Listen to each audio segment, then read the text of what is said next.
We need not remind you that Bernie Sanders spent the presidential primaries building a revolution, battling Hillary Clinton, suggesting she was unqualified, bad for trade, and in the pocket of Wall Street. So why is he campaigning so passionately with her now? Here's ABC's David Wright. Today in New Hampshire, a special guest out on the campaign trail. And Senator Bernie Sanders. Senator Bernie Sanders, who put up such a fierce fight for the Democratic nomination, today hit the stump alongside his old rival. It is imperative that we elect Hillary Clinton as our next president. Isn't this one of the strangest elections you've ever seen?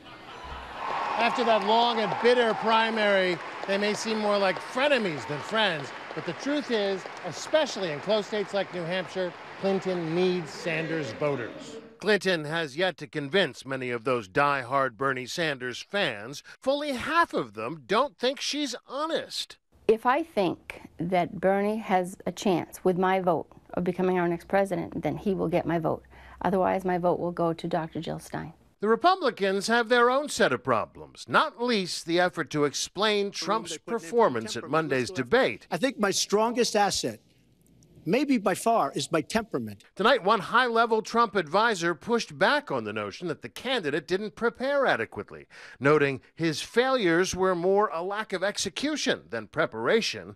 The consensus seems to be growing, even inside the Trump campaign, that it was not his best night. But the Democrats aren't counting their chickens just yet. One of their big concerns, the supporters of the Vermont senator who gave Clinton such a run for her money. It's clear that Bernie Sanders' candidacy created a permanent problem for Hillary Clinton. She is not winning millennial voters in anything like the same numbers that Barack Obama did. Bernie Sanders is now out on the trail. If he can convince those young people who went for him to go for her, that will make an enormous difference in November. You're happy to be spending a few more nights at home? Today we caught up with Sanders here in New Hampshire as he tries to convince his voters to come over to Clinton. Senator, we've met any number of people for whom, even at this stage, it's Bernie or bust. What's your message? My message is that people have got to get beyond personality, and they've got to take a hard look at the issues that impact the lives of middle-class and working-class people. Hillary Clinton's positions are far, far, far superior to Donald Trump. Do you see this choice in November as a choice of the lesser of two evils? No, I really don't. Look, Secretary Clinton and I disagree on a lot of issues. I mean, that was what we campaigned on for a year, so I'm not going to deny that for a second. But I think if you look at her proposals, issue by issue, a number of them are very progressive. But you talked about this as a political revolution, and you brought a whole lot of people into the process who otherwise wouldn't have cared. Now, many of them are saying, you know what, I'm going to sit this one out, or I'm going to go for a third-party candidate who's more aligned with my values. How can you blame them? Well, I'm not here to blame anybody. Everybody has the right to vote for whomever they want. All I can say is Donald Trump must not be elected president, and I intend to do everything I personally can to make sure that does not happen. And that means I'm going to campaign very hard for Clinton, not only here in New Hampshire, but all across this country. It's a problem Clinton faces in several of the key battlegrounds, not just New Hampshire. The polls in those states showing her slightly ahead, but too close for comfort. Millennials overwhelmingly supported Sanders in the primaries. No problem. Perfect, thank you. Partly because of his progressive message. A nation based on social justice, economic justice, racial justice. Partly because of his anti-establishment views. It is time for a political revolution. Millennials are a huge group if you can get them out to the polls, roughly 30% of the electorate. In 2012, under 25s accounted for a slightly bigger share of the electorate than Latinos.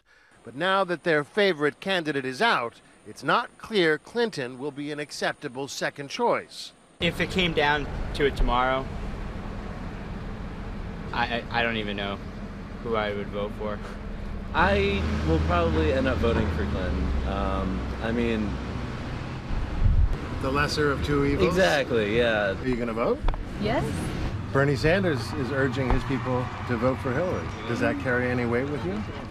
No, not really.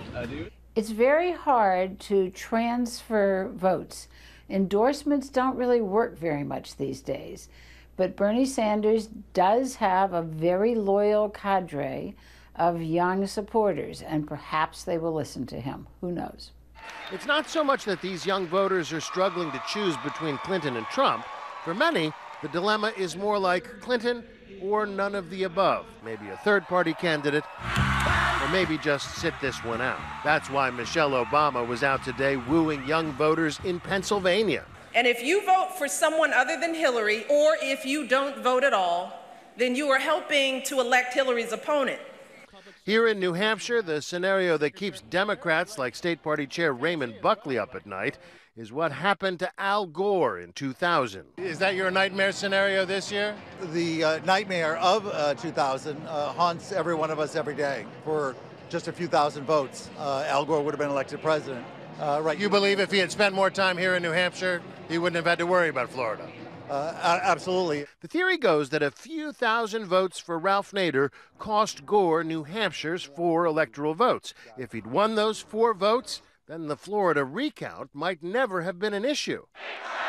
The question now, if those Sanders voters sit this one out, could it happen again to Hillary Clinton? If she were to lose, does any part of you worry that you would go down as the Ralph Nader of 2016? No, I don't think so. I mean, the logical corollary of that is that we should not have competitive elections, that we should anoint somebody to run. Anybody who runs against them will be responsible. I think more people think that my candidacy made her a stronger candidate against Trump. Even so, Bernie Sanders plans to be out on the trail in the battleground states. No longer his own man. Now, he's with her. I'm David Wright for Nightline in Durham, New Hampshire. Our thanks to David for that report. And with 40 days to the election, stay on top of all the political news. Download the ABC News app and get live streaming of breaking news from the campaign trail, the debates, even election night. Think of it as your political magic button.